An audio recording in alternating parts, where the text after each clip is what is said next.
72 years old, and I thought I had made peace with my past. But fate, as it turns out, has a wicked sense of humor. Because today, in a quiet little cafe in Boston, I came face to face with the woman I lost 50 years ago, the woman I never stopped thinking about. It was a Tuesday afternoon, and the air smelled like rain, though none had fallen yet. I had settled into my usual spot at the corner table of a small coffee shop, sipping my black coffee. No sugar, no milk, just like always.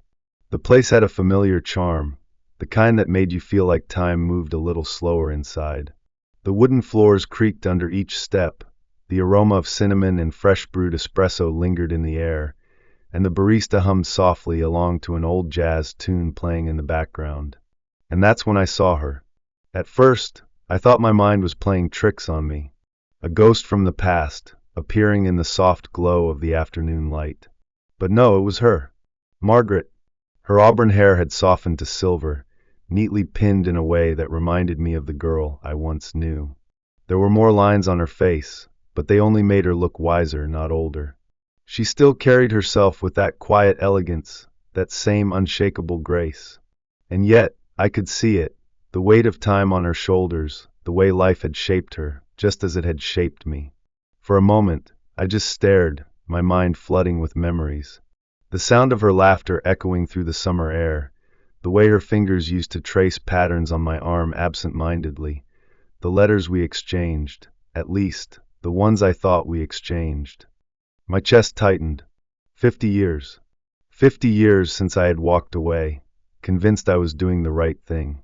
And now, after all this time, she was sitting just a few feet away, completely unaware of my presence. I should have left. I should have let her drink her tea in peace. But my feet had other plans. Before I could stop myself, I stood up and walked toward her table. Margaret? She looked up, and for a split second her brows furrowed, as if trying to place me. Then recognition dawned in her eyes, followed by something else. Surprise? Amusement? I couldn't quite tell. Walter? She said, tilting her head slightly. Then after a pause she added, "Oh my, you're still alive?" I let out a short chuckle, rubbing the back of my neck. "Last time I checked." She sighed, setting her book down carefully on the table. "Well, this is unexpected. That made two of us." I gestured toward the empty chair across from her. "Mind if I sit?" She hesitated, just long enough for me to feel the weight of every year that had passed, before finally nodding. "Suit yourself." I lowered myself into the chair, suddenly aware of how unfamiliar this felt. Sitting across from her, after all these years, felt like stepping into an old house you used to live in. Familiar, but different. "So, how have you been?" I asked. Margaret gave me a small, unreadable smile. "Oh, I lived my life."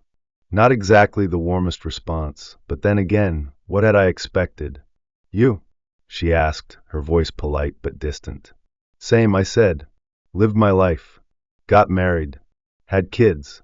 Lost my wife a few years back." She nodded slowly. "I'm sorry to hear that." "Thanks," I said then after a pause. "What about you?" Margaret took a slow sip of her tea. "No husband. No kids. Just me." Something about the way she said it made my stomach twist. I wanted to ask why. I wanted to ask if she had ever been happy. But I didn't. Instead, I just nodded, unsure of what to say next. The cafe hummed around us, but inside our little bubble, the silence stretched. "I have to admit," I finally said, "I wasn't expecting to see you here."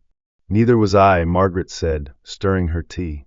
"But I suppose Boston isn't as big as we thought." I chuckled. I always imagined if we ever ran into each other again, it would be under dramatic circumstances. Like in those old movies. Maybe a rainstorm, me chasing after you, begging for another chance. She raised an eyebrow. "Walter, at your age, if you ran after me in the rain, you'd probably break a hip." I laughed, genuinely this time. Fair point. I wasn't very graceful back then either. She smiled slightly, but it faded as quickly as it came. "Tell me, Walter, after all these years, why did you come over?" I hesitated. I wanted to say sorry. Her expression remained unreadable. "Sorry? Yeah, I said, shifting in my chair. For leaving. For not looking back. For assuming I knew what was best for both of us. Margaret exhaled slowly, her fingers tracing the rim of her cup. You were young, Walter. We both were. That's no excuse, I admitted. I was a damn fool. Yes, you were, she said, and for the first time that day, I saw the ghost of the girl I once knew, the one who never sugar-coated the truth. I smiled, shaking my head. And here I was, hoping time had made you gentler. Time made me wiser, she corrected. There was a pause, then suddenly her voice softened. Walter, did you ever wonder why I never came looking for you? That threw me off. I figured you moved on. Margaret sighed. I tried. She hesitated, then continued. But I did look for you, Walter. In my own way. A strange feeling crept up my spine. What do you mean? She set her tea down carefully. I wrote you a letter. My breath hitched. What? A long one. Explaining everything. Asking you to come back. The cafe around us blurred. Margaret, I never got any letter. I know, she said softly. Because you were never meant to. And just like that, my world shifted. For a moment, I couldn't breathe. A letter? A letter that never reached me.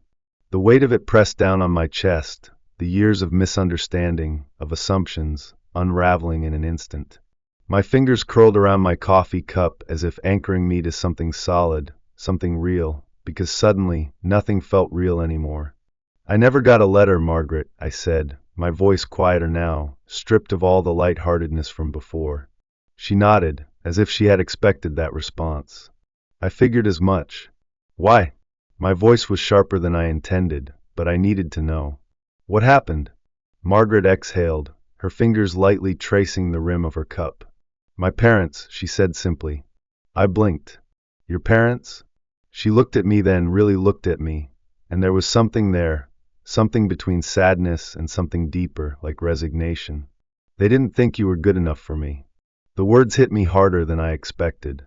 You're telling me, I said slowly, that your parents stopped you from sending it? No, she corrected. They read it first, and then they made sure you never saw it. I let out a short breath, shaking my head. Jesus, Margaret. They thought they were protecting me, she said with a half-hearted shrug. They thought you were reckless, that you'd never settle down, that you'd leave me heartbroken. That's ironic, I muttered. Margaret gave me a sad smile. Isn't it? I stared at her, trying to wrap my head around the sheer unfairness of it all. For 50 years, I had believed she had moved on without a second thought. And all this time, she had been waiting for a response to a letter I never even knew existed. I would have come back, I said, my voice raw. If I had known, Margaret, I swear, I know, she interrupted gently. That was the worst part. She knew. We sat in silence for a long moment. The cafe around us faded into the background, just the quiet clinking of dishes, the low hum of conversation from other patrons, the distant sound of rain finally beginning to fall outside. Why didn't you try again? I asked finally. Margaret let out a soft, humorless chuckle. Because I was stubborn. Because I was angry. Because I thought if you really loved me, you would have come back on your own. She paused, looking down at her hands. And after a while, I convinced myself you had moved on. I ran a hand down my face. Margaret, I never moved on from you. She looked up then, eyes searching mine. You married, she said simply. I swallowed hard. I did. And I love my wife. But not the way I loved you. Margaret didn't look surprised by my confession. If anything, she looked like she had always known. And you? I asked, my voice barely above a whisper. Did you ever? She smiled, but it was a sad, tired thing. There were people, Walter. But no one was ever you. The air between us grew thick, filled with 50 years of words left unsaid. I hate that we lost so much time, I said finally, the frustration seeping into my voice. Margaret sighed, setting her cup down with a soft clink. We can't change the past, Walter. No, I agreed. But what if we still have a little time left? She tilted her head, considering me. And what would you do with that time? I reached for her hand without thinking. She stiffened at first, but then, slowly, her fingers curled around mine. I'd make damn sure I don't waste another second of it. Outside, the rain had picked up, drumming softly against the windows of the café. The world outside was gray and blurred, but inside, everything felt strangely sharp, like every detail had suddenly become more vivid. Margaret didn't pull her hand away. She just stared at our fingers intertwined, as if she were seeing something unfamiliar, something she wasn't sure she trusted yet. "Walter," she said after a long pause, "what exactly are you proposing here?" I exhaled, giving her hand a gentle squeeze. "I don't know. I just know I don't want to walk away again." She studied me for a long moment, and then, to my surprise, she laughed, a quiet, almost disbelieving chuckle. "You do realize we're not exactly kids anymore, right?" she said. "There's no grand romantic adventure waiting for us. No running off into the sunset." "I don't need a sunset," I said. "I just need you." Margaret blinked, her expression softening. I leaned back, letting out a breath. "Look, I know we can't rewrite history, but we're here now, and I don't want to spend the rest of my life wondering what if.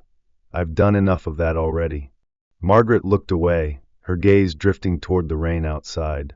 For a moment, I thought she might say no, that she'd stand up, give me a polite but firm goodbye, and walk out of my life again. But then finally she looked back at me and smiled. "You always did have a way with words, Walter." "That a yes?" I asked, hopeful. She sighed, shaking her head with a small smirk. "It's a maybe." I grinned. "I'll take it." She chuckled. "God help me, I forgot how insufferable you could be." 72 years old and still charming, I said, leaning back in my chair. "Debatable," she shot back. I laughed, and for the first time in decades, the weight in my chest felt a little lighter. We sat there for a while, talking, sharing stories, some old, some new. It wasn't grand, it wasn't dramatic, but it was ours, and that was enough. Eventually, the rain slowed, and we stood to leave. As we reached the door, I hesitated before reaching for her hand again. This time, she took it without a second thought. "Come on, Walter," she said, giving my fingers a squeeze. "Let's not waste another 50 years." And just like that, we stepped out into the rain, together,